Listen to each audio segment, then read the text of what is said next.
Quase 10 anos depois da Olimpíada do Rio, o que mais falta na área portuária é qualquer maravilha.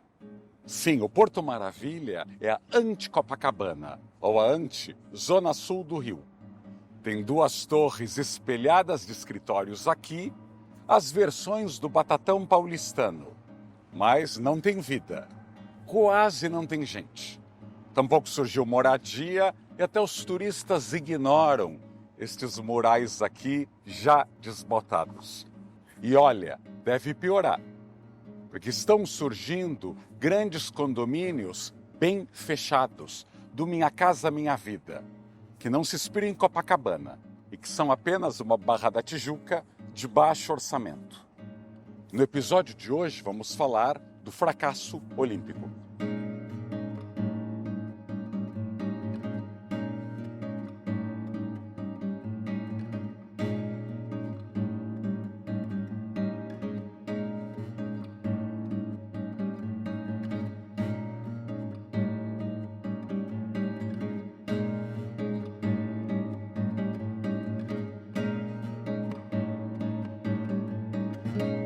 As estimativas mais conservadoras falavam de 40 bilhões de reais investidos na Olimpíada do Rio.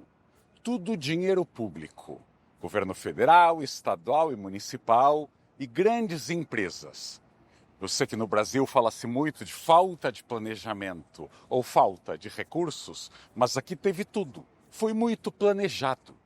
Modalidades olímpicas, imprensa, juízes e árbitros que podiam ter vindo para cá, para o Porto, para o centro do Rio, e foram todos enviados para a Zona Oeste, a área que mais cresce, mas que está no meio das mãos mais suspeitas do Rio de Janeiro. Perdeu-se uma oportunidade histórica, porque entre 1960 e 1994 foi planejado que o centro do Rio fosse apenas empresarial. Não se davam alvarás para se construir residenciais na área. Por isso que não mora quase ninguém. O Porto Maravilha até que começou bem, com a demolição do Minhocão Carioca, a perimetral, que degradou aquela área portuária. Sim, as vigas desapareceram ou foram roubadas, mas foi um avanço acabar com um viaduto que cortava uma área urbana. A desimportância dada à arquitetura e ao urbanismo no Porto Maravilha fica clara com o primeiro grande projeto da região, o Museu do Amanhã. Sim, feito sem concurso de arquitetura e sabe-se lá como escolheram, com o arquiteto espanhol Santiago Calatrava.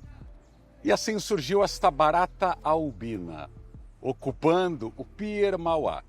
Mal sobrou espaço para o turista olhar o protagonista da região, o mar. Aliás, olha os detalhes. As enormes coberturas em balanço fazem pouca sombra nos espelhos d'água. Tudo foi mal dimensionado, mas sombra para o turista, sombra para quem está na fila, isso não tem. Nem paisagismo. A terra de Burle Marx transformou o paisagismo em algo secundário. E assim ficou esse prédio enorme, que, segundo o jornal New York Times bem escreveu, é um museu do amanhã com um arquiteto de ontem. Calatrava já era muito criticado no mundo inteiro por várias obras com problemas, se desfazendo. Ele estava com mais atenção numa obra de Nova York do que aqui. Mais grave, um museu sem acervo, aliás, quase sem razão de existir. Se vende como um museu de sustentabilidade e ecologia e é mantido principalmente pela petrolífera Shell, pelo Instituto Cultural da Vale, pela Motiva, a ex-CCR, que está tentando fazer umas rodovias cortarem o Butantã em São Paulo. Aliás, um velho cacuete de todo o governo brasileiro com dinheiro sobrando, criar museu. E aqui nessa área foram vários que não transformaram a região, que bem, foram feitos aí com diversos problemas. Alguns têm até muita visitação, mas o museu sozinho, como a região da Luz e dos Campos Elíseos, sabe, lá em São Paulo, não mudam um bairro. E habitação não veio, aliás, nem grandes empresas, nem locais de permanência surgiram. As licitações para explorar e adensar esta área foram vencidas pela Odebrecht, que naquela época vencia tudo. Aliás, a reforma do Maracanã, que na verdade foi demolido e construído de novo, sem ninguém reclamar de desrespeito a tombamento, também foi feito pela empreiteira. E assim, a iniciativa privada deu a sua colaboração ao Porto Maravilha. Esses prédios aqui conseguem ser piores que a obra do Calatrava. E quem não assistiu ao vídeo sobre o Batatão, recomendo, vou colocar aqui na descrição, onde eu falo desses prédios corporativos onde ninguém prestou atenção no entorno. Olha esse térreo, olha esse vidro espelhado. Ar-condicionado 24 horas, super sustentável. Não tem um terraço, uma sacada, um rooftop, e automaticamente a cidade se vinga desse desprezo ao urbanismo. Nada surgiu ao redor. Aliás, é tão perigoso aqui no fim da tarde e à noite que as empresas têm que pagar vans para levar seus funcionários até a estação de metrô Uruguaiana, porque é barra pesada.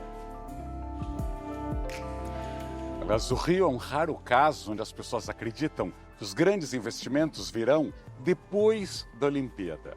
Olha a quantidade de galpões, armazéns, antigas fábricas que ainda estão vazios, totalmente vazios na região portuária.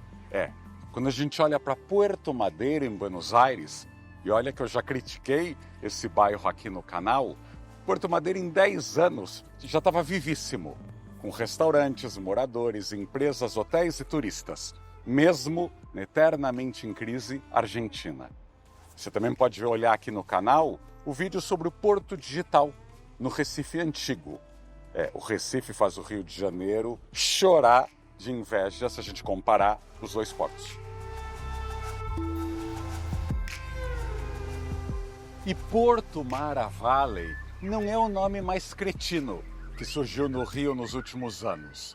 Esse título vai para o Rio Wonder Residence. O primeiro grande conjunto habitacional do Minha Casa Minha Vida, aqui no bairro de Santo Cristo, Pobre Cristo. São mais de 900 apartamentos. E é um condomínio fechado para baixa renda.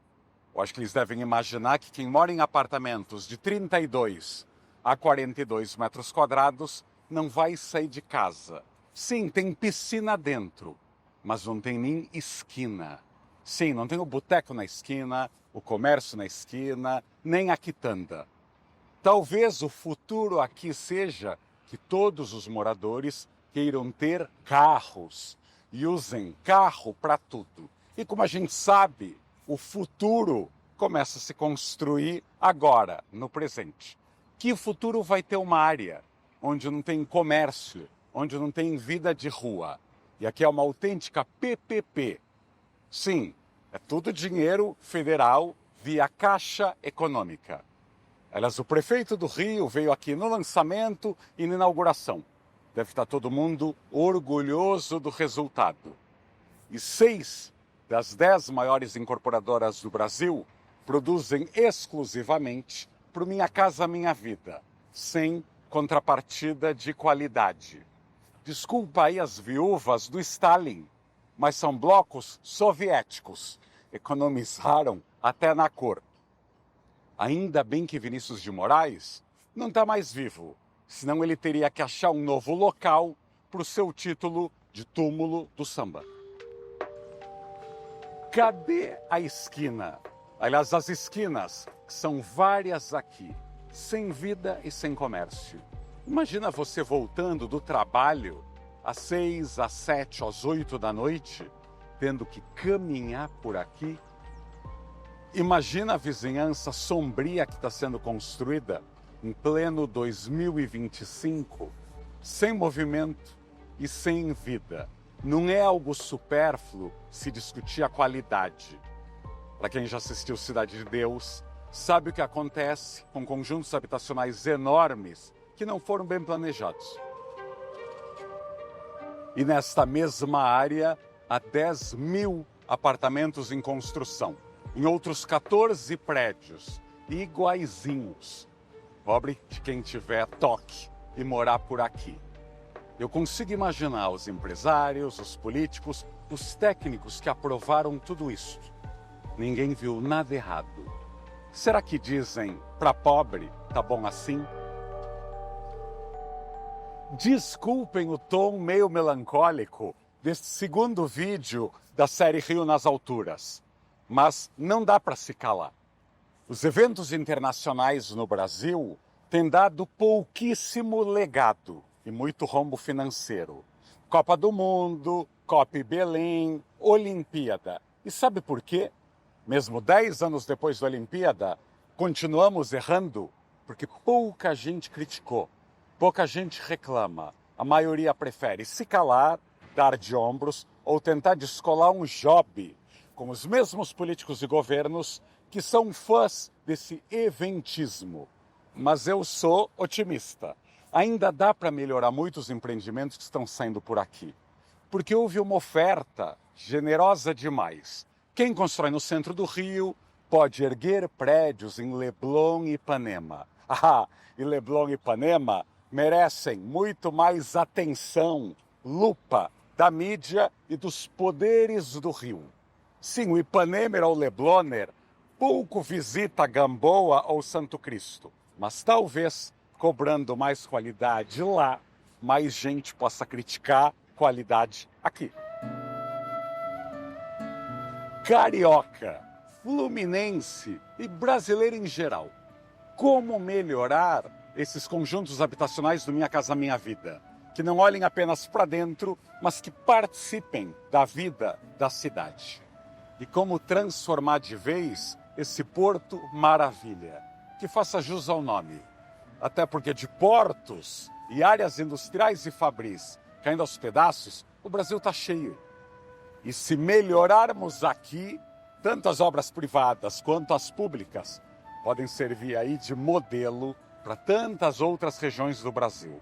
Comente e compartilhe esse vídeo, porque as cidades merecem muito mais audiência.